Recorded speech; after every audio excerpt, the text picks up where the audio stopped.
Hello guys, today we work with our notebook y lo estuvimos haciendo con estas oraciones que están aquí. No hicimos tanto trabajo porque pues entraron ya un poquito después del recreo y pues bueno. Eh, Empezamos. Vamos a ver esta fotografía. Let's look at the picture. Es parecida a la que ya hicimos en el libro, ¿ok? Now, you have to choose which answer is the correct answer. Dice, look, read, and circle. Mom is cooking. Mom is making a salad. ¿Cuál será de las dos? Cooking or making a salad?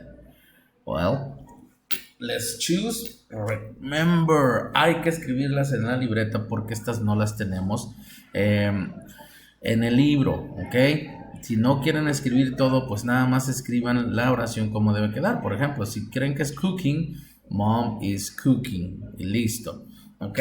Así con cada una de ellas. Number 2 dice, mom isn't cooking or making a salad. Number 3, dad is cooking or making a salad. Dad isn't cooking or making a salad. The cat is drinking, sleeping.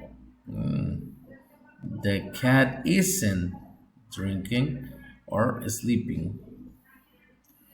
Well, con esto estuvimos repasando un poquito y ahora les digo su tarea. The homework. ¿Se acuerdan que les dije que les iba a dejar tarea?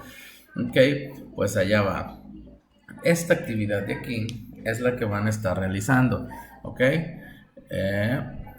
ahí están todas las oraciones. Dice look, choose, and write is or isn't it.